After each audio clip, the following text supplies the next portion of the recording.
दिल्ली की ऐतिहासिक जामा मस्जिद क्षेत्र में बड़ा बदलाव देखने को मिल सकता है। फरवरी 2026 में इस पूरे इलाके को नया और बेहतर बनाने के लिए एक बड़ा प्लान तैयार किया गया है। इसका मकसद पुरानी दिल्ली के इस ऐतिहासिक इलाके को ज्यादा साफ, सुंदर और सुविधाजनक बनाना है, ताकि यहाँ आने वाले लोगों को बेहतर माहौल मिल सके। इसके साथ ही इलाके में बने अवैध कब्जों को हटाने की कार्रवाई भी तेज हो गई है। जनवरी 2026 में दिल्ली हाई कोर्ट ने एमसीडी को आदेश दिया था कि जामा मस्जिद के आसपास पार्कों और सार्वजनिक जगह पर हुए अतिक्रमण की जांच की जाए और जरूरत पड़ने पर कार्रवाई की जाए। इस नए प्लान में जामा मस्जिद इलाके को बेहतर बनाने के लिए कई बड़े काम किए जाएंगे। शाही इमाम रोड को नया और चौड़ा बनाया जाएगा, ताकि लोगों को आने जाने में आसानी हो। मीना बाजार की दुकानों के बाहरी हिस्से को सुंदर बनाया जाएगा। इसके साथ ही आग से बचाव के लिए नए सुरक्षा इंतजाम, बेहतर पानी की सुविधा और फायर फाइटिंग सिस्टम भी लगाए जाएंगे। कलीमुल्लाह दरगाह को भी और सुंदर बनाया जाएगा। इसके अलावा जनाना पार्क, उर्दू पार्क और दंगल पार्क को भी नया रूप दिया जाएगा।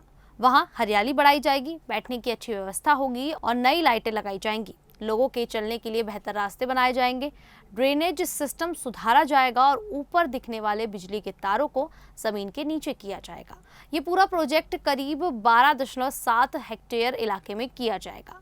जामा मस्जिद इलाके में अवैध कब्जों को हटाने का काम भी शुरू हो गया है। हाई कोर्ट के आदेश के बाद एमसीडी ने इलाके का सर्वे पूरा कर लिया है। गेट नंबर 3, 5 और 7 के आसपास अवैध पार्किंग, सड़क किनारे लगी दुकानों और दूसरी कमर्शियल गतिविधियों की जांच हो चुकी है।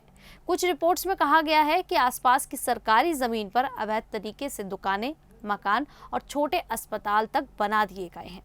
एमसीडी का कहना है कि सर्वे पूरा हो गया है और अब नियमों के अनुसार कार्रवाई की जाएगी। तुर्कमान गेट में पहले हुए बुलडोजर एक्शन के बाद लोग अंदाजा लगा रहे हैं कि यहाँ भी ऐसी कार्रवाई हो सकती है, लेकिन अभी तक जामा मस्जिद के मुख्य हिस्से में कोई कार्रवाई नहीं हुई है। ये नया प्लान पुरानी दिल्ली के जामा मस्जिद इलाके को बेहतर और सुंदर बनाने के लिए तैयार किया गया है। यहाँ लंबे समय से ट्रैफिक जाम, गंदगी और अव्यवस्था जैसी समस्याएं रही हैं। अब इस योजना के जरिए इन परेशानियों को कम करने की कोशिश की जाएगी, जिससे यहाँ आने वाले पर्यटकों की संख्या भी बढ़ सकती है। सबसे पहले इस इलाके की पूरी प्लानिंग का काम किया जाएगा। इसके बाद अलग अलग कामों के लिए ठेकेदारों को जिम्मेदारी दी जाएगी।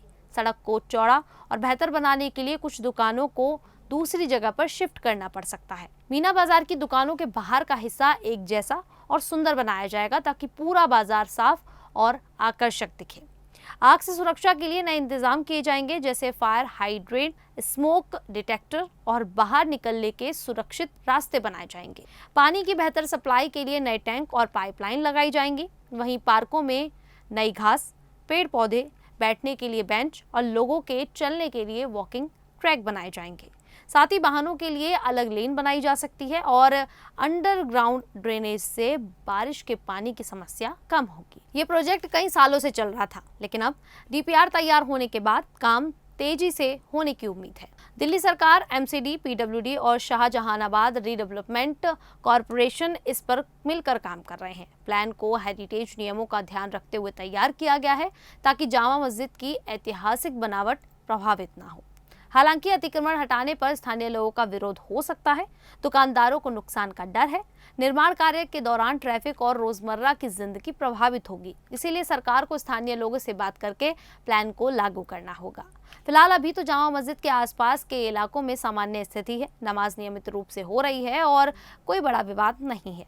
लेकिन रीडेवलपमेंट और अतिक्रमण हटाने की प्रक्रिया धीरे धीरे आगे बढ़ रही है। अगर सब कुछ प्लान के अनुसार हुआ तो आने वाले 1-2 साल में जामा मस्जिद का पूरा इलाका नया और बेहतर रूप ले लेगा। खैर, आप सभी को जामा मस्जिद से जुड़ी ये जानकारी कैसी लगी, आप हमें कमेंट करके जरूर बताइएगा। अभी के लिए इतना ही, फिर हाजिर होंगे ऐसी ही देश और दुनिया से जुड़ी बड़ी खबरों के साथ। तब तक के लिए देखते रहिए द न्यूज़ 15 दिल्ली।